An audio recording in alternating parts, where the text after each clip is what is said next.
livro de Lucas 24, capítulo 24 e o versículo 13. Os irmãos que puderem me acompanhar.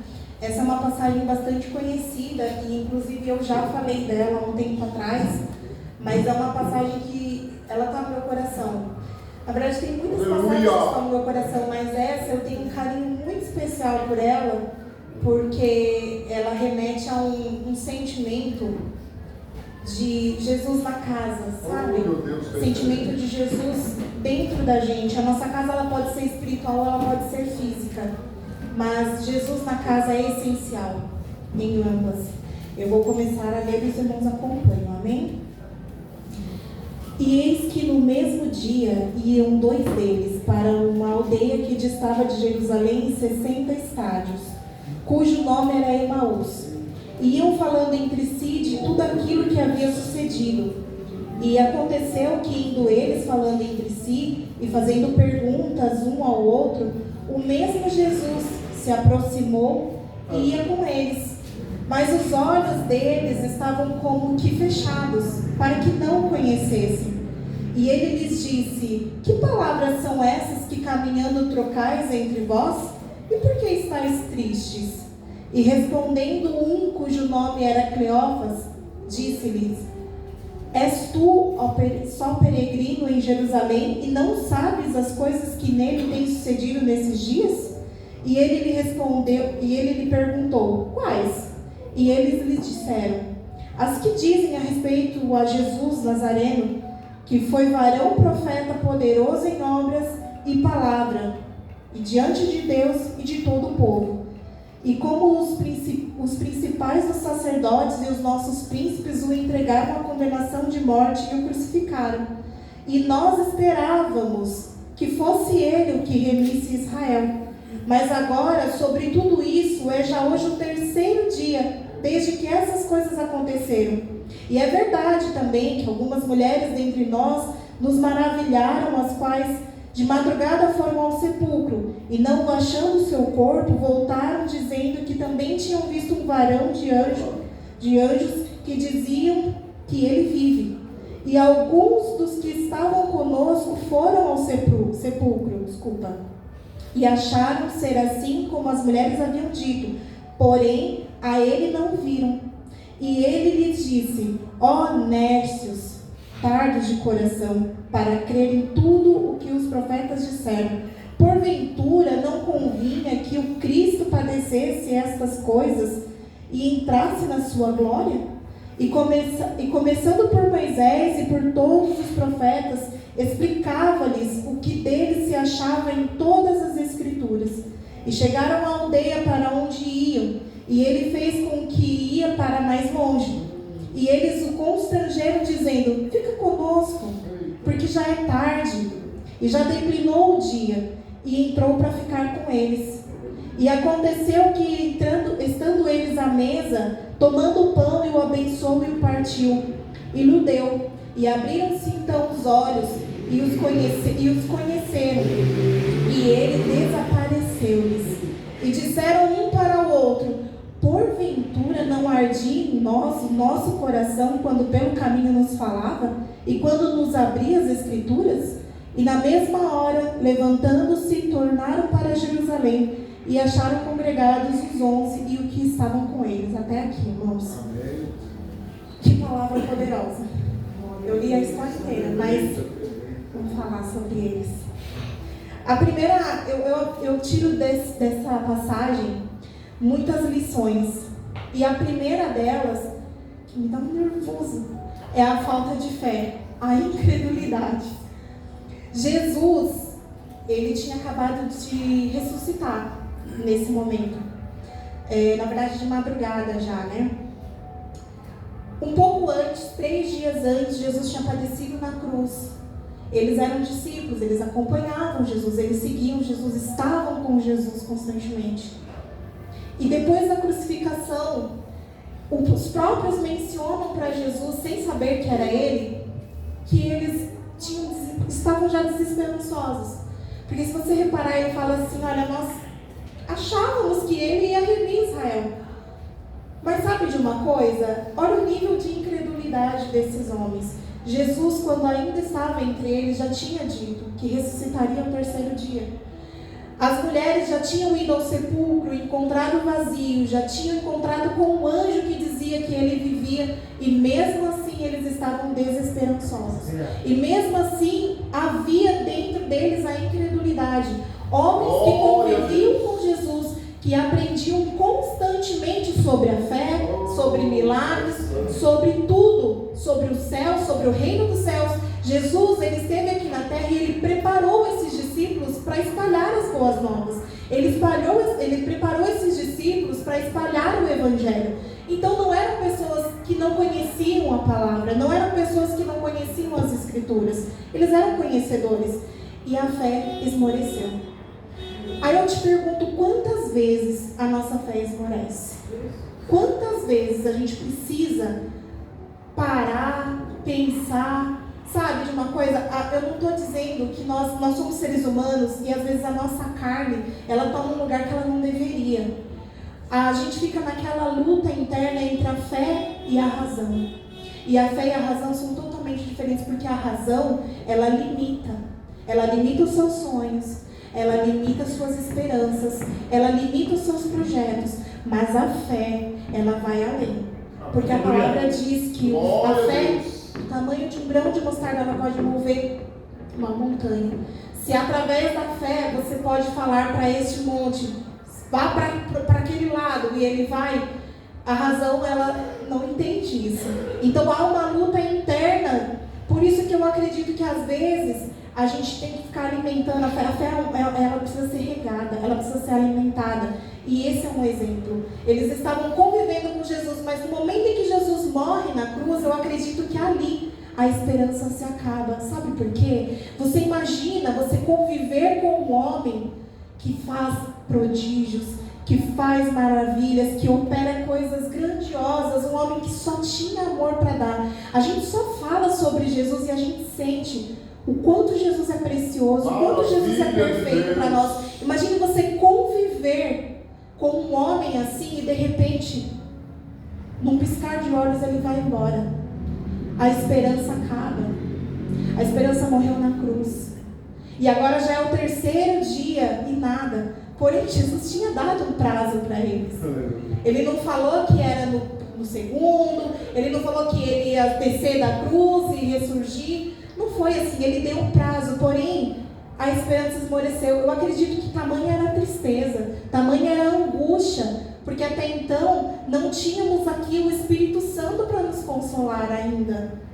Então eu acredito que o desespero tomou conta a ponto deles simplesmente perderem aquela fé. E eles voltavam tristes e comentando sobre isso, tanto que ele até menciona que era o assunto da cidade. Era o Nazareno que tinha morrido na cruz. Um homem inocente que foi condenado pelo meu e pelo seu pecado. Maravilha. E agora nada mais tinha cor, nada mais tinha esperança para eles. E nesse caminho, eles iam comentando até que se aproxima perto deles o próprio Jesus. E os olhos estavam fechados. Sabe por que os olhos estavam fechados? Porque às vezes a gente está tão desiludido que a gente não consegue enxergar mais nada ao nosso redor. Às vezes o próprio Jesus, ele está aqui com você, ele está falando com você, ele está mostrando para você, mas a gente está tão desesperançoso que a gente não consegue enxergar mais nada. A gente até sente o coração arder, como eles mencionaram, né? Que eles sentiam o coração, porque a palavra, ela tem esse poder, ela penetra, ainda mais vindo do próprio Jesus. Ele estava expondo a palavra para eles, ele estava falando dos evangelhos, e o que eu acho mais interessante é que tem uma hora que Jesus, percebendo a incredulidade deles, chama de nécios, tolo, ignorante, incrédulo. Ele estava ali ofendendo eles, e o que eles falam em seguida? Vem passar a noite com a gente aqui. É engraçado pensar nisso, né? Um viajante, até então desconhecido, se aproxima, e aí, o que vocês estão falando? Começa a comentar com eles, dá um sermão para eles, expõe as escrituras de uma maneira que eles talvez nunca tinham ouvido falar, e chama de tolo, chama de... Sabe por quê? Porque a palavra de Deus ela é confronto. A palavra de Deus é confronto, o evangelho é confronto e tem que ser assim. Porque tem que ter renúncia, porque tem que estar em direção de Deus e não é fácil, nunca vai ser. Eu estava conversando esses dias com um colega meu, e ele é novo convertido, na verdade ele cresceu na igreja, ele saiu e voltou recentemente. E ele me falou uma coisa e eu fiquei muito triste, de fato. Ele reconciliou com Deus há pouco tempo e ele falou para mim assim: eu fico triste porque eu tenho muitos pecados que eu sei que eu preciso abandonar, mas eu não consigo, e ninguém na minha igreja senta comigo e fala que é errado e me confronta. Ele falou assim: porque Juliana, eu sei que o evangelho é renúncia e a palavra é confronto, mas a palavra nunca me confrontou naquela igreja. Ele falou assim: eu tenho noção de que se eu continuar eu vou para o inferno, mas eu não consigo e não tem ninguém que me dá uma abertura para eu falar, para eu expor, porque eles têm medo de me perder. Só que eles não estão percebendo que eles estão perdendo. Eles estão perdendo, talvez não para a igreja, mas para Cristo. Porque é uma alma que será condenada porque não está tendo confronto, não está tendo renúncia. E o próprio fica reconhecendo, ele fala assim: eu sei que eu preciso, mas ninguém chega em mim e fala. E eu sei que eu preciso abandonar a prática, eu sei que eu preciso ter uma decisão, mas eu sou fraco, eu não consigo. Aí eu falei: não, você não é fraco, porque o poder de Deus se aperfeiçoa na sua fraqueza. Aleluia. E é isso que nós temos que ter em nossa mente. Quando você pensar que a minha fé esmoreceu e eu sou muito fraca e eu sou muito isso, lembre-se, no caminho de Emaús tem um Jesus com você. O que eu entendo aqui? Que esse caminho de Emaús poderia ser a nossa jornada com Cristo.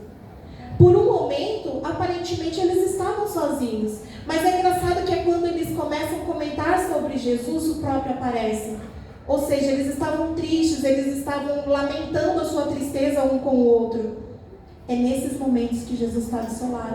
Quando você pensa assim: agora só me resta lamentar, agora só me resta chorar, vem Jesus do seu lado para expor a Escritura e para dizer: você tem uma promessa, porque eu deixei. Ainda são 3 dias. E é engraçado que Jesus, ele não atrasa, né? Ele vem no momento certo. Quando Jesus deixou a promessa que ao 3º dia, logo de madrugada, ele já ressurge. E logo de madrugada eles já têm essa notícia, porque as mulheres vão ao sepulcro, o anjo fala com elas que ele vive, elas contam para os discípulos e eles não acreditam. Nécios. Agora eu te falo uma coisa, já tinha um milagre acontecendo ali, e os olhos estavam fechados.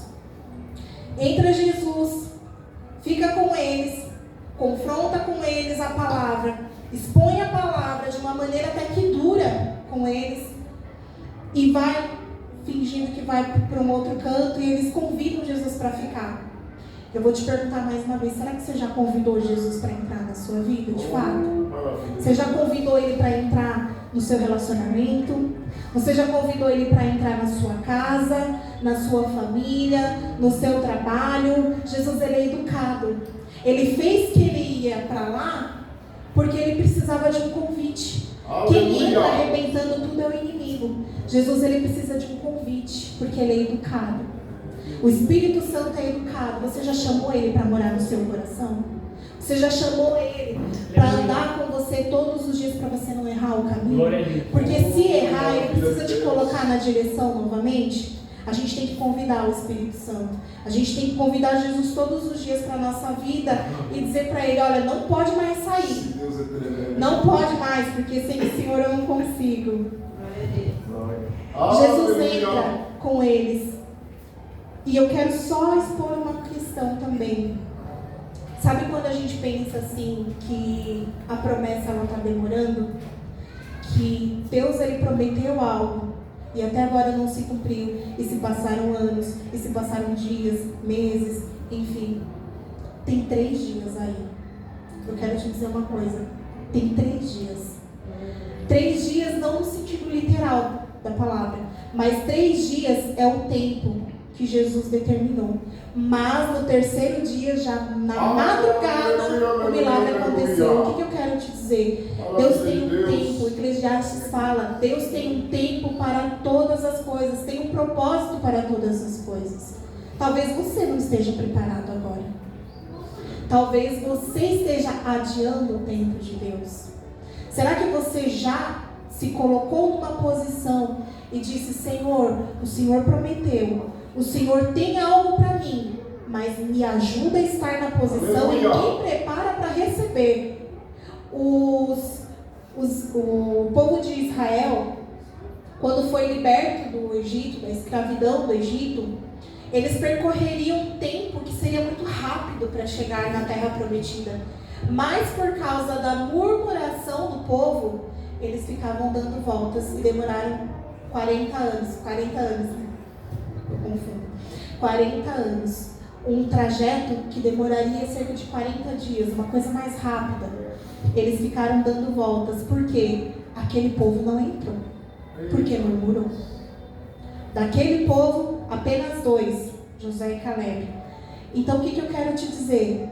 Será que a gente está adiando a nossa bênção por causa da murmuração? Será que a gente está adiando porque a gente não ouviu as mulheres dizendo que Jesus já ressuscitou ainda de madrugada?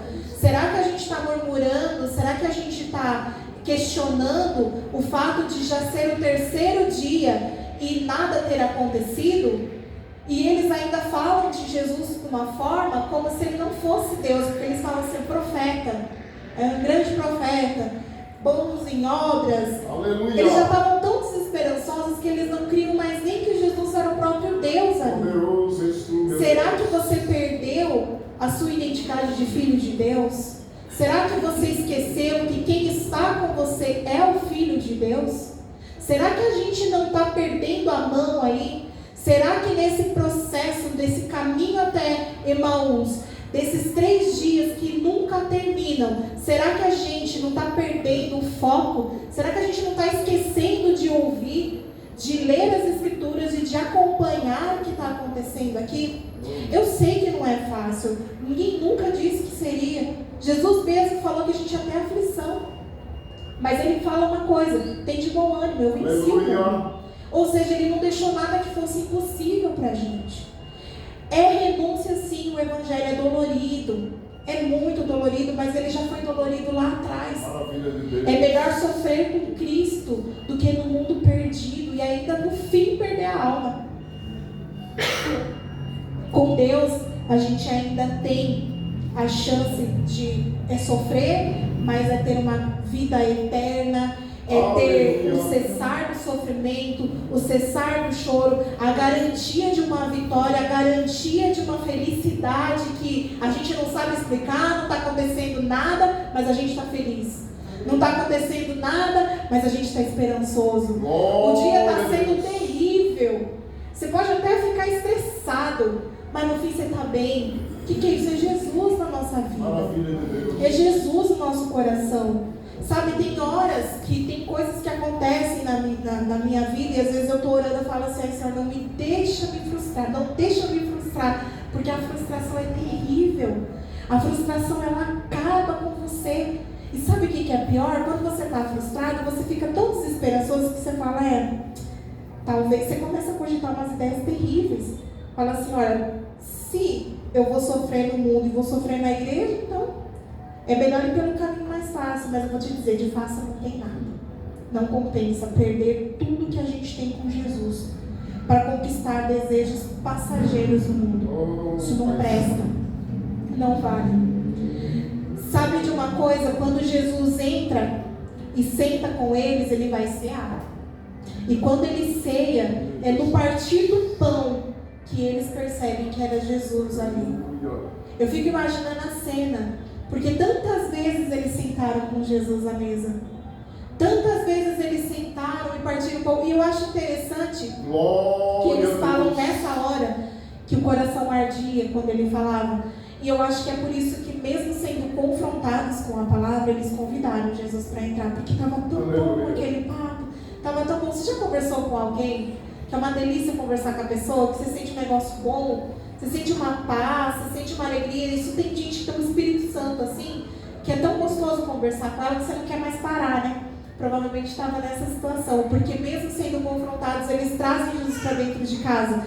E no partir do pão é que as escamas dos olhos caem, eles percebem que era Jesus, mas aí Jesus sumiu. O que eu quero te dizer? No final tem ceia com Jesus. No final de todo sofrimento, de toda desilusão, de toda perda de fé, de toda desesperança, você vai sentar e você vai ser. Louvado seja Deus. Essa é a nossa esperança. Aleluia. Esse é o nosso objetivo aqui na terra. Se cear aqui é tão bom, imagine com o próprio Jesus nos servindo. Aleluia. Meu irmão, não frustre, não se frustre, não perca sua fé por nada. Ah, mas está difícil, então peça para Deus. Peça para Ele, acrescenta a minha fé, aumenta a minha fé. Jesus, eu estou perdendo a mão, me ajuda. Eu tenho certeza que Ele vai ajudar. E sabe como que Ele ajuda? A palavra de Deus. Não foi assim que Ele falou com os discípulos?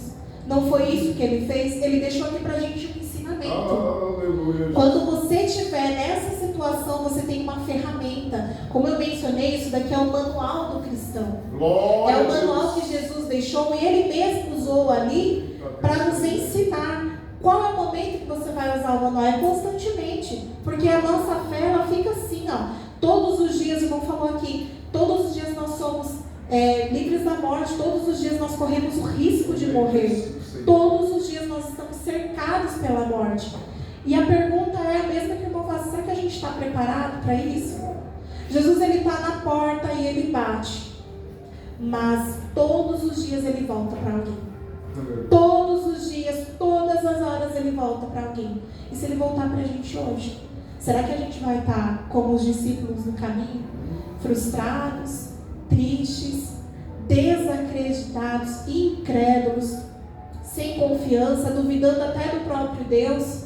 Ou será que nós estaremos fervorosos, confiantes? Olha, Ele deixou uma promessa. Eu já vi Ele ressuscitar morto. Eu já vi Ele curar leproso. Eu já vi Ele fazer cego enxergar, mudo falar, surdo ouvir.